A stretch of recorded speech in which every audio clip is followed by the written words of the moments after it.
ఓం శాంతి. ఇప్పుడు మనం పార్ట్ 8కి వచ్చేసాం. బాబ్దాదా చెప్పిన అశరీరి స్థితి, విదేహి స్థితి, ఆత్మాభిమాని స్థితి గురించి చాలా లోతుగా చెప్పారు. అంటే 8వ పార్ట్ అంటే ఎంత జ్ఞానం చెప్పారు ఆయన, ఎంత జ్ఞాన సాగరుడు. ఒకసారి ఆలోచించండి. మనం చేయాల్సింది కూడా అంతే ఉంది. వినేద్దామా ఇంట్రెస్ట్గా? సదా స్వయాన్ని అవ్యక్త స్థితిలో ఉన్న సూక్ష్మ ఫరిస్తాలుగా భావించి వ్యక్త దేహంలోకి అవతరిస్తున్నారా? మీరందరూ అవతరించిన అవతార మూర్తులు. ఈ స్మృతిలో సదా ప్రతి కర్మ చేస్తూ కర్మ బంధనాల నుండి ముక్తులుగా ఉండే కర్మాతీత అవతార మూర్తులు మీరు. అవతార మూర్తులు అంటే పైనుండి శ్రేష్ఠ కర్మలు చేయటానికి కిందకి వస్తారు. మీరందరూ కూడా పైనుండి కిందకి దేహాన్ని ఆధారంగా చేసుకుని సేవ కోసం కర్మలు చేయటానికి ఈ పాత దేహంలో పాత ప్రపంచంలోకి వచ్చారు. కానీ స్థితి మాత్రం ఉన్నతమైనదే ఉండాలి. అప్పుడే మీరు అవతార మూర్తులు అవుతారు. అవతార మూర్తులు ఎప్పుడూ కూడా పరమాత్మ సందేశాన్ని తీసుకొస్తారు. సంగం యుగి శ్రేష్ఠ ఆత్మలైన మీరందరూ పరమాత్మ సందేశాన్ని ఇవ్వటానికి, పరమాత్ముని ఆత్మలతో కలపడానికి అవతరించారు. కలపడం అంటే ఇక్కడ ఏంటి? అంటే ఇద్దరిని ఒక దగ్గరికి చేయటానికి. ఈ దేహం కూడా ఇప్పుడు మీది కాదు. దేహం కూడా బాబాకి ఇచ్చేశారు. అంతా మీదే అన్నప్పుడు నాది అనేదేమీ ఉండదు. ఈ దేహాన్ని సేవార్థం బాబా అప్పుగా ఇచ్చారు. అప్పుగా తీసుకున్న దానిపై నాది అనే అధికారం ఉండదు. నా దేహమే లేనప్పుడు దేహాభిమానం ఎలా వస్తుంది? ఆత్మ కూడా బాబాదే, దేహమైనా బాబాదే అయినప్పుడు నాది అనే హద్దు ఎక్కడి నుండి వచ్చింది? అనంతమైన నేను మాత్రమే ఉంటుంది. నేను బాబా వాడిని. బాబా ఎలానో నేను కూడా అలానే. ఇది అనంతమైన నేను. హద్దు యొక్క నేను విఘ్నాల్ని తెస్తుంది. అనంతమైన నేను నిర్విఘ్నంగా విఘ్న వినాశకులుగా చేస్తుంది. కాబట్టి స్వయాన్ని అవతరించిన విశ్వ కళ్యాణకారి సదా శ్రేష్ఠ అవతరిత ఆత్మను అనే నిశ్చయం మరియు సంతోషంలో ఉండాలి. కొంత సమయం కోసం వచ్చాం, మరలా వెళ్ళిపోవాలి అనే సదా గుర్తుంటుందా? అవతారమూర్తులము అవతరించాం, ఇప్పుడు వెళ్ళిపోవాలి. ఇదే స్మృతి అతీతంగా మరియు అపరమపారమైనటువంటి ప్రాప్తుల్ని కలిగిస్తుంది. ఒకవైపు అతీతం, మరోవైపు అపరమపారమైన ప్రాప్తులు. 24:284లో చెప్పారు. బిందువు అనాలి, బిందువుగా అయి బిందువు బాబాని తలుచుకోవాలి. పూజలో కూడా ప్రతి బిందువుకు విలువ ఉంది. ప్రస్తుతం పిల్లలైన మీరు బిందువు యొక్క రహస్యాన్ని అర్థం చేసుకున్నారు. జ్ఞాన సారమంతా ఒక్క బిందువులోనే ఒదిగి ఉంది.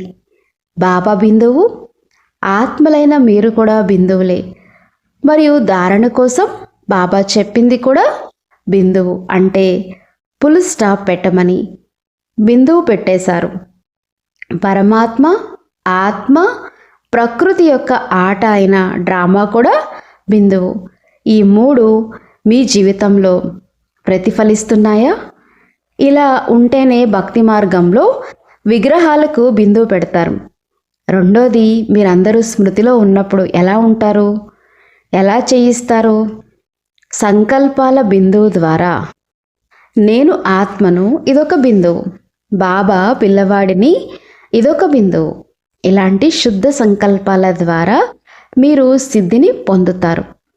28:284లో చెప్పారు. భాగ్య విధాత అయిన తండ్రి పిల్లలందరికీ భాగ్యవంతులుగా అయ్యే సహజ విధానాన్ని తెలియజేస్తున్నారు. కేవలం బిందువుని అర్థం చేసుకోండి. బిందువుని అర్థం చేసుకోవడం చాలా సులభం. బిందువు యొక్క గొప్పతనాన్ని అర్థం చేసుకుంటేనే మహాత్ములు అవుతారు. బిందువు అనాలి, బిందువుగా మారాలి. బిందువుగా ఈ బిందువు బాబాని జ్ఞాపకం చెయ్యాలి. ఉన్నదే బిందువులు ఇప్పుడు బిందు రూప స్థితిలో స్థితి అయ్యి బిందువు బాబా సమానంగా అయి ఈ బాబాని కలవాలి. బాబా బిందువు, నేను బిందువుని, సర్వాత్మలు కూడా బిందువులే. బాబా బిందువు యొక్క సహజమైన విధానాన్ని మనకు నేర్పించారు. కాబట్టి దేహం యొక్క బంధనాలన్నీ కూడా సమాప్తమైపోయాయి. దేహం మీది కాదు, బాబాకి ఇచ్చేశారు. కాబట్టి ఈ దేహం కూడా బాబాదే అయింది. అప్పుడు మీ వ్యక్తిగత బంధనం, నా దేహం లేదా నా శరీరం కూడా సమాప్తం అయిపోయింది. నా దేహం అంటారా ఏమిటి? మీ యొక్క అధికారం ఎక్కడ ఉంది? బాబాకి ఇచ్చేశారు కదా. ఇక మీ అధికారం ఎలా ఉంటుంది? ఇచ్చేశారా? మీరే ఉంచుకున్నారా? అనడానికి నీది, కానీ అనుకోవడానికి మాత్రం నాది కాదు కదా.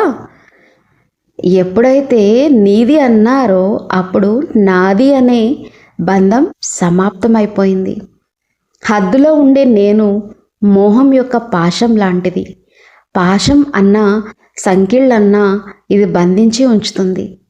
సంబంధం బంధనాన్ని క్షణంలో సమాప్తి చేస్తుంది. సంబంధం యొక్క మొదటి స్వరూపం నేను బిందువుని, బాబా బిందువు, సర్వాత్మలు బిందువులే. కాబట్టి సర్వస్వం బిందువయింది.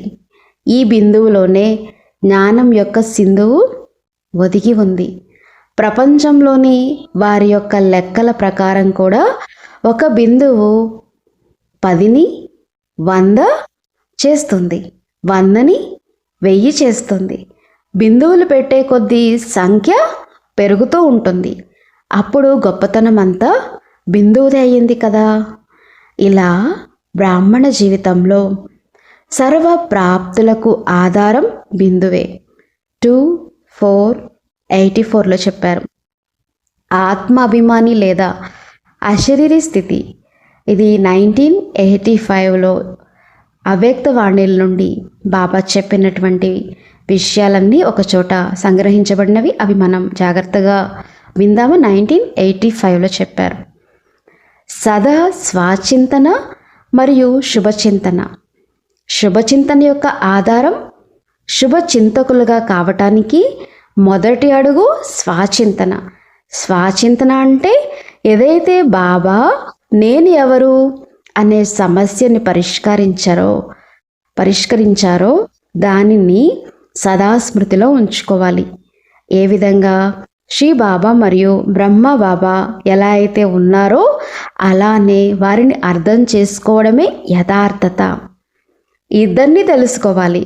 అలానే స్వయాన్ని కూడా నేనెలా ఉన్నాను అంటే ఆది అనాది శ్రేష్ఠ స్వరూప ఆత్మను. ఆ స్వరూపాన్ని తెలుసుకుని అదే చింతనలో ఉండడాన్ని స్వచింతన అంటారు. ఈ బలహీనతలు లేదా పురుషార్థహీనత లేదా స్వపురుషార్థం చేయలేకపోవటం, ఇవన్నీ ఏంటి? దేహాభిమానం యొక్క లక్షణాలే. స్వ అంటే ఆత్మాభిమానులు. స్వస్థితిలో బలహీనతలు అనేవి అసలు రానే రావు. దేహాభిమానం గురించి చింతన చేయడం కూడా స్వచింతన కాదు. స్వచింతన అంటే బాబాలానే నేను కూడా శ్రేష్టమైన ఆత్మను. ఇలాంటి స్వచింతన కలవారే శుభచింతన చేయగలరు. శుభచింతన అంటే జ్ఞానరత్నాలని మననం చేయటమే. 14:185లో చెప్పారు. పరిస్థాలంటే దేహాభిమానం యొక్క ధరణి నుంచి పైకి ఉండేవారు. ఎవరైతే దేహాభిమానం యొక్క ధరణి నుండి పైకి ఉంటారో వారే సదా ఫరిస్తాలు. వీరికి ధరణితో ఎలాంటి సంబంధం ఉండదు. దేహాభిమానాన్ని తెలుసుకున్నారు, ఆత్మాభిమానాన్ని కూడా తెలుసుకున్నారు. రెండిటి తేడా కూడా తెలుసుకున్నారు. కాబట్టి ఇప్పుడు దేహాభిమానంలోకి రాలేరు. ఏది బాగుందో అదే చేస్తారు కదా. 16:185లో చెప్పారు. ఈ నేత్రాలు శక్తిశాలి యంత్రాలు కూడా. ఈ యంత్రం ద్వారా ఎవరు ఎలా ఉన్నా వారిని ఆత్మిక రూపంలో ఆత్మ యొక్క విశేషతని సహజంగా మరియు స్పష్టంగా చూడగలుగుతారు. శరీరంలో విరాజమానమైన గుప్తమైన ఆత్మను స్థూల నేత్రాలతో స్థూల శరీరాన్ని చూసినట్లుగా చూడగలుగుతారు. ఆత్మ స్పష్టంగా కనబడుతుందా లేదా శరీరమే కనబడుతుందా? దివ్య నేత్రం ద్వారా సూక్ష్మమైన ఆత్మని చూడగలుగుతున్నారా? ఈ నేత్రాలు దివ్యంగా ఉంటే విశేషతలు, గుణాలు కూడా దివ్యంగా ఉంటాయి.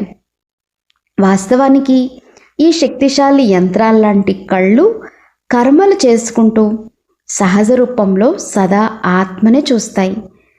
ఇది ఆత్మ అని, ఇది శరీరం అని శ్రమ పడవలసిన అవసరం ఉండదు. శరీరాన్ని చూస్తే యంత్రం బలహీనంగా ఉన్నట్లే. 23:185లో చెప్పారు. మీ కన్నుల్లో ఎవరున్నారు? తేలికగా ఉండే బిందువే కదా. మీరు బిందువులే కాబట్టి బిందువుగా అయ్యి బిందువు బాబా కన్నుల్లో బిందువుగా అవ్వండి. ఇదే స్మృతిలో సదా డబల్ లైట్గా ఉండండి. బిందువుగా అయితే ఎలాంటి భారం ఉండదు.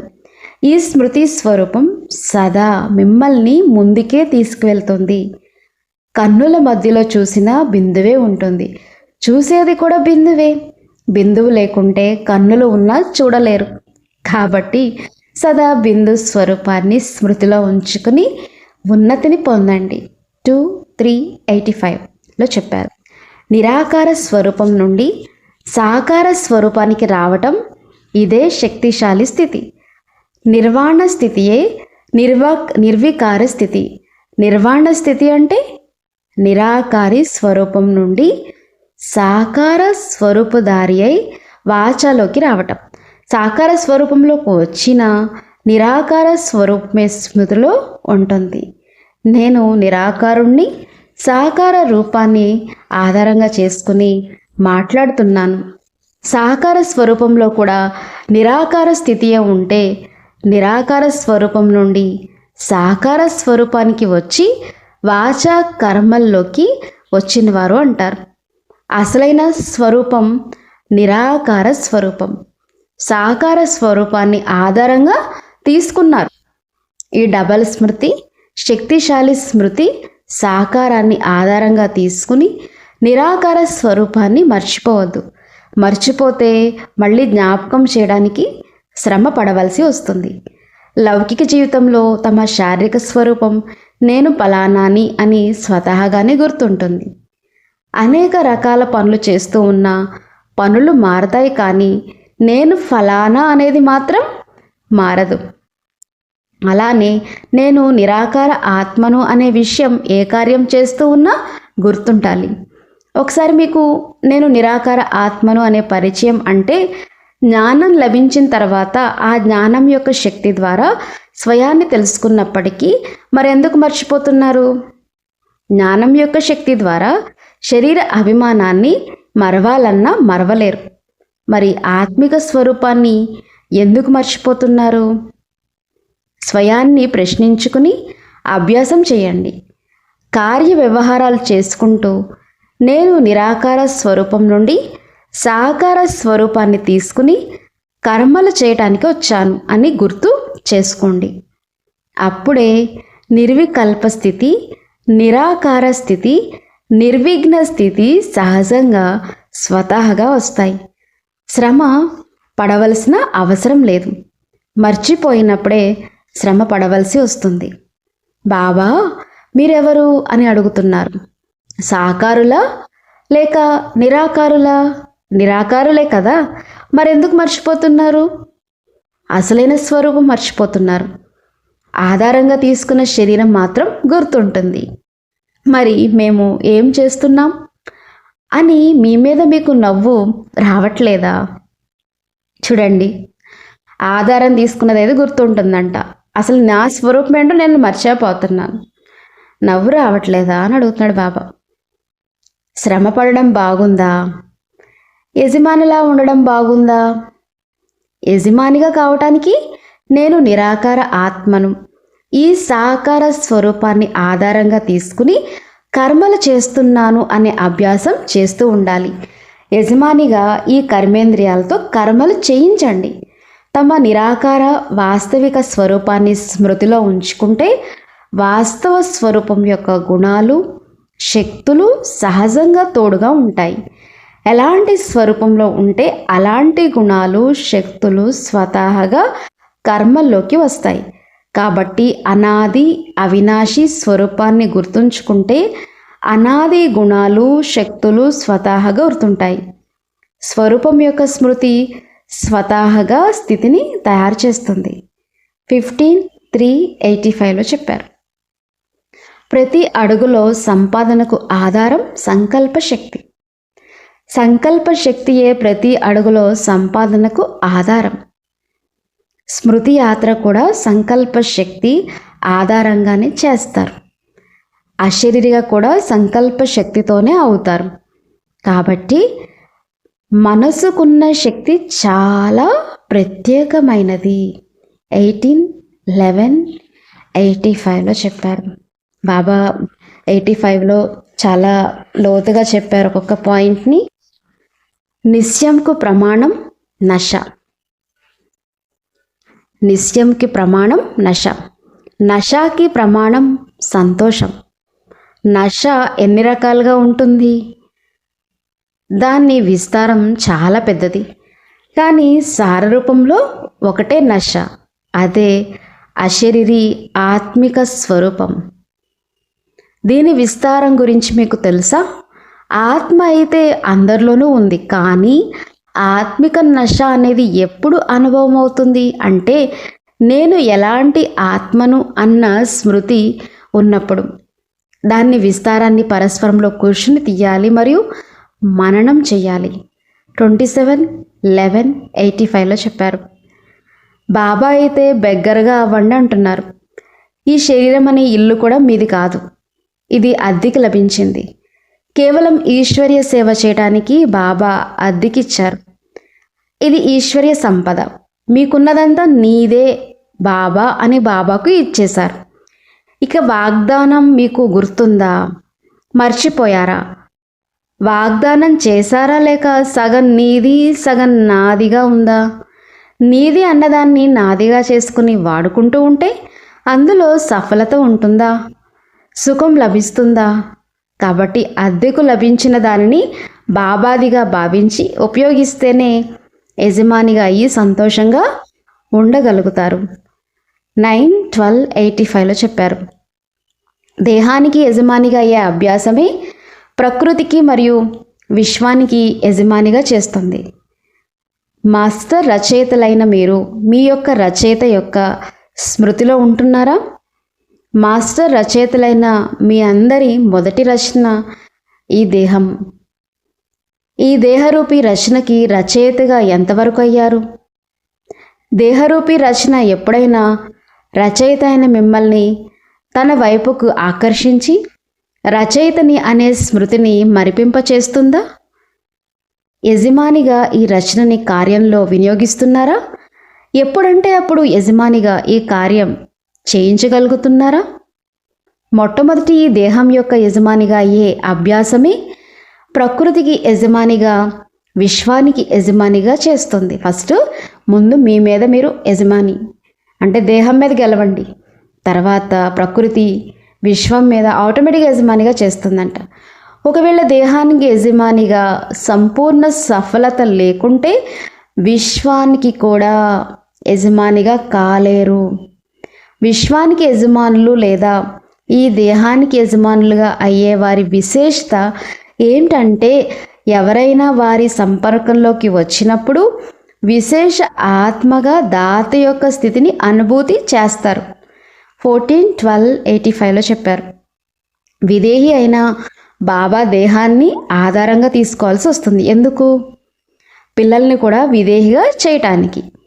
ఏ విధంగా బాబా విదేహిగా ఉన్నారో దేహంలోకి వస్తూ కూడా విదేహి స్వరూపంలో విదేహితనం యొక్క అనుభూతిని చేయిస్తారో ఆత్మలైన మీరందరూ కూడా ఈ జీవితంలో ఉంటూ దేహంలో ఉంటూ విదేహి ఆత్మిక స్థితి అయి ఈ దేహం ద్వారా చేయించేవాడిని అనే స్మృతితో కర్మలు చేయించాలి.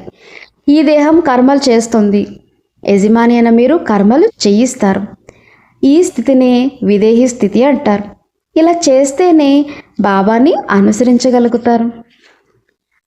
బాబాని ఫాలో చేయడానికి ఉన్న స్థితి సదా అశరీరిగా కండి, విదేహిగా కండి, నిరాకారిగా కండి. దాతగా అవటానికి మరియు బ్రహ్మ బాబాని ఫాలో చేయటానికి సదా అవ్యక్త స్థితిలో స్థితి అవ్వండి. ఫరిస్తా స్వరూపంలో ఉండండి. ఆకారి స్థితిలో స్థితి అవ్వండి. 19/12/85లో చెప్పారు.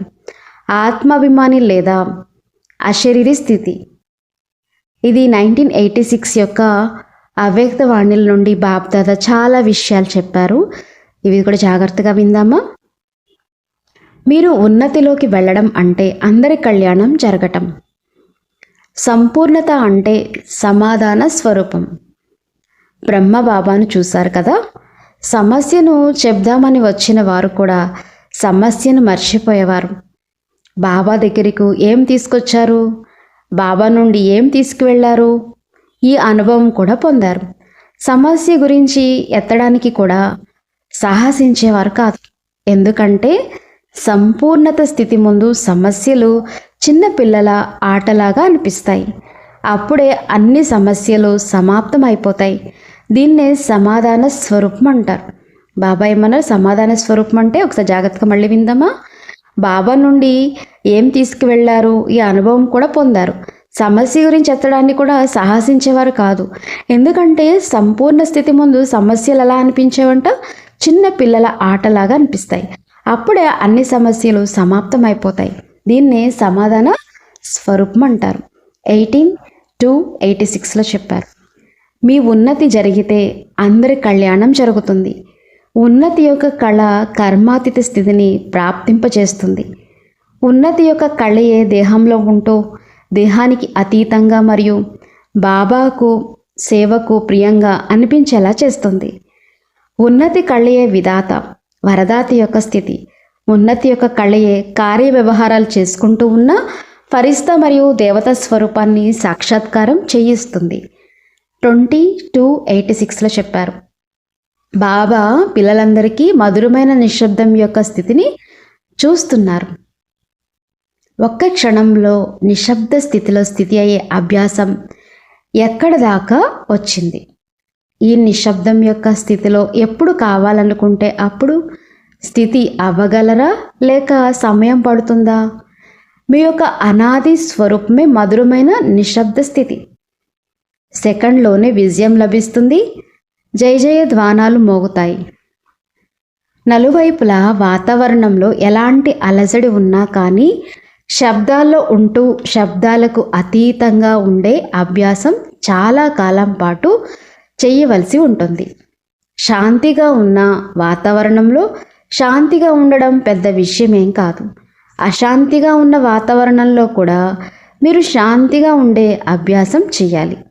ఈ అభ్యాసం గురించి మీకు తెలుసా?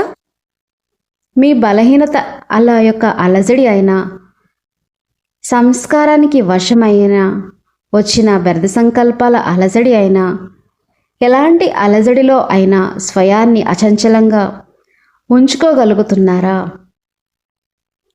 సమయం అయితే ఎక్కువగా పట్టడం లేదు కదా. సమయం ఎక్కువగా పడితే మోసపోతారు.